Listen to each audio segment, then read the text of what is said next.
만성 외음부 가려움증에 관한 이야기인데요. 외음부 가려움증, 만성적인 거죠. 외음부 가려움증이 있는 사람들 중에서 한 34% 정도가 성생활에 지장이 있다, 이렇게 대답을 했어요. 가려움증 그 자체로도 성생활에 영향을 주지만 가려움증으로 인한 이제 피부 변화가 있죠.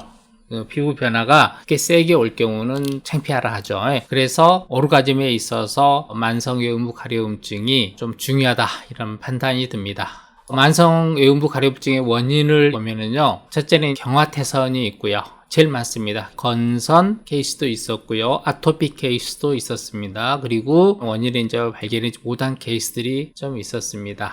치료를 보면은요, 건선과 아토피는 전문적인 치료를 하시는 분들이 계시고, 경화태선의 경우에 있어서는 치료가 꽤 어렵기도 하지만은 효과적이지 못했어요. 외음부 가려움증 환자가 참 많이 오시는데, 이런 부분들을 어떻게 할까 고민이 참 많았죠. 오시는 분들 보면은 스테로이드 호르몬, 그 다음에 면역 억제제, 그 다음에 항히스타민제를 쓰고 많은 병원을 이렇게 돌아보시는데, 효과가 잠깐 있지만은 궁극적으로 있는 경우가 없었어요. 피부의 병변이 많이 변화가 있는 경우는 미용성형을 고려해서 수술적 치료도 많이 하고 있습니다. 피부 병변의 변화가 적은 경우에는 이제 어떤 다른 치료를 해보는 게 도움이 될까 하고 여러 가지 주사제를 나름대로 써봤어요. 효과가 참 어려웠었는데 최근 몇 개의 케이스에 있어서 효과가 좀 있는 것 같고, 그래서 한번 이야기를 해보려고 합니다. 외음부 가려움증 치료 중에서 이제 경화태선이나 뭐 건선, 아토피 다 알지만 완치가 거의 없는 병이잖아요. 어떻게 하면 생활에 불편함이 없이 통증을 줄여주는가? 대개 한 80%에서 90% 정도 줄여주면은 환자분들이 편해 하시는 것 같아요. 그 정도면 잠자기 전에 살짝 가렵고 괜찮았어요,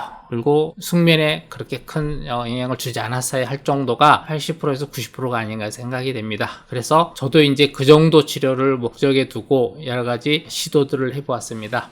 그 중에서 오늘은 이제 주사 치료인데요. 저는 이렇게 분류하고 있어요. 피부 병변이 없이, 피부 변화가 없이 가려우면 대개 한 1단계 정도 주고요. 피부 변화가 국소적이고 대음순의 늘어짐이 없으면 한 2단계 정도로 주고 있습니다. 그래서 이분은 약간 중등도 정도의 피부 변화가 있는 거죠. 약간 태산화가 있죠. 두꺼워지고, 그 다음에 더 심해지면 이제 주름도 지고 그렇지만은 회백색 변화를 약간 보이고 있습니다. 그래서 저는 이 부분의 이제 진단명은 경화태선 아닌가 판단을 하고 있습니다. 물론 정확한 진단은 조직검사해서 나와봐야 알겠지만은 묘미가 미미하고 얼마 되지 않았기 때문에 조직검사까지는 시행을 하지 않았고, 물론 하자고 해도요, 초창기에는 이제 거부를 많이 하시죠. 그동안에 이제 제가 주사치료를 여러 가지 믹스도 해보고 여러 가지 제품들을 써봤지만은 성공적이지를 못했어요. 그래서 최근에 한 가지 믹스 방법으로 해서 시행을 좀 해보고 있습니다. 세 가지 케이스가 있는데, 첫 번째는 이제 이분은 5월 11일 날 1차적으로 주사를 했어요. 이분은 가려움증이 95% 정도 좋아졌고요. 그 다음에 5월 20일 날 2차 주사를 했는데 본인 말로는 거의 100%가 없어져가지고 매우 고마워하고 있어요. 이분도 많은 치료를 받아보셨죠. 그래서 너무 효과가 좋기 때문에 저도 실은 언제 재발하나 하고 궁금해하고 있지만은 한 달째 경과가 100% 호전으로 진행이 되고 있습니다.